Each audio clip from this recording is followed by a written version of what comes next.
President Biden's domestic legislative agenda faces a critical week on Capitol Hill. The White House only has a couple more days to try and finalize a deal before the president departs Washington for a global climate summit.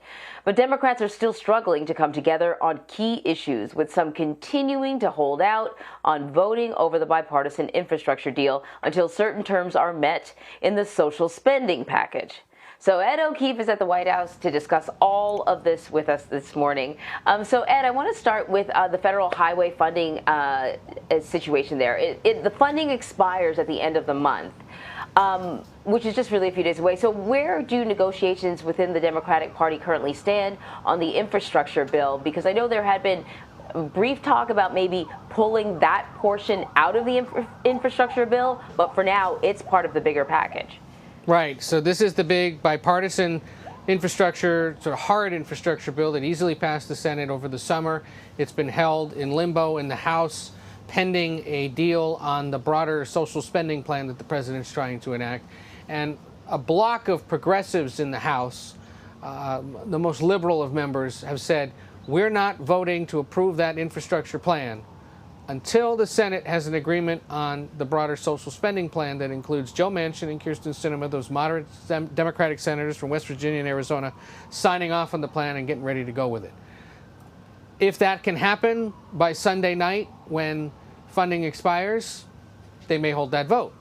But if not, they're going to have to come up with some kind of temporary fix to keep funding going and to not furlough thousands of workers across the country whose pay is directly tied to federal funding for transportation projects. So it is one of the many different elements of this massive legislative push that's being held up right now by intra-party politics and big disagreements still in the Democratic Party among those on the left and those somewhere closer to the political middle.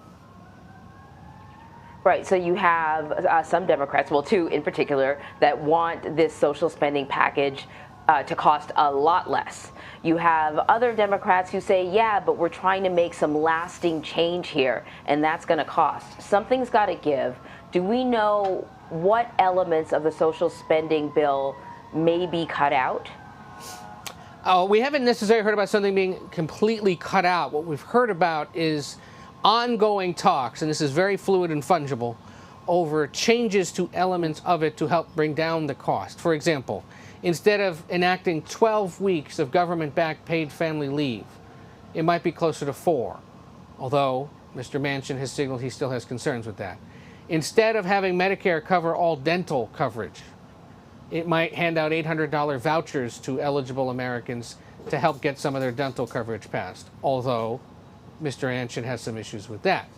And instead of increasing income tax rates on most Americans, or as the president, or many Americans, as the president likes to say or claim, income tax rates on those making $400,000 or less won't be raised, but those above might. Instead of focus on that broader pool of Americans who might see a tax increase, Democrats are beginning to coalesce around the idea of taxing anyone who makes at least $1 billion.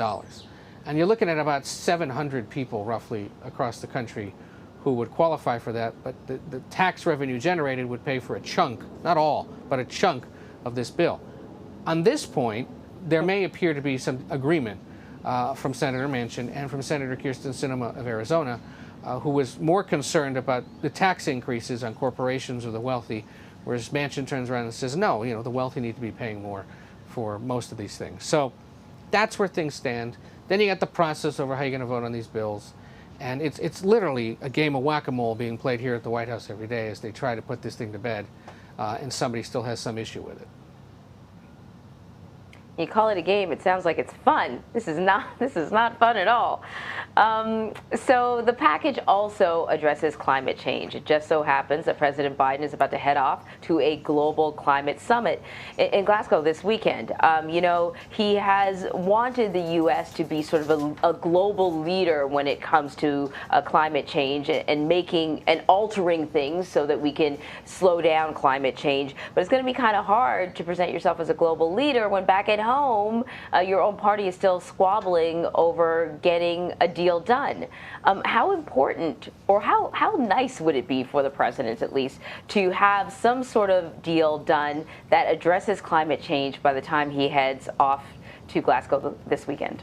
Well, he was asked yesterday, would it be helpful to have this all done, or at least an agreement in the works and on its way to passage before leaving on Thursday? And he said yesterday it would be, quote, very positive if that were to happen by the time he takes off for Europe. So yeah, and this is an argument that some of his aides have been making, that it's hard for the United States to try to convince emerging economies and some of the world's biggest economies like China or Brazil or India or others to make big changes in their climate change fighting policy if the United States isn't seen to be doing it as well.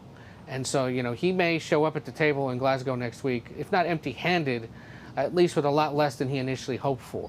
There will be some questions asked about this here at the White House today. They're going to do one final briefing sort of to prepare reporters for the trip ahead. And we'll get some sense of, how the domestic politics could influence the global politics on this issue. Again, you have to go to Senator Joe Manchin and look at the disagreements he has with much of the rest of the party over the kinds of changes that could be made, or the fees that should be put on people who might be polluting more, or the incentives that could be in place to reduce the use of fossil fuel, which would adversely affect the economy of his state, given that it's still a coal producer. But, whether that can all get done by Thursday, it's going to require miracles, I think, at this point for these things to come together so quickly. Because if it hasn't happened by now, for it to come together by Wednesday night, Thursday morning before he leaves is going to require a lot of intense negotiation that we haven't seen evidence of just yet. I want to ask you about another element that I think parents are watching closely, the child tax credit. I think, when it was initially implemented and extended, perhaps what the Democrats were thinking was once it's in place, it'll be really difficult to claw back. But now, it's set to expire in December. President Biden and some Democrats are hoping to extend it as part of the social spending package.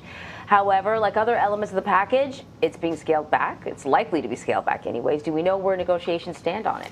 It's gone from making it permanent to extending it for 5 years to now at this point looking like it might be a 1-year extension. So, that's perhaps troubling and upsetting for some Democrats who want to see it extended further. Difficult for families that may rely on it, but it does become a very effective political carrot. If Democrats can say, well, look, we did it for a year, we'd like to do it for longer, send more of us back to Congress to do that.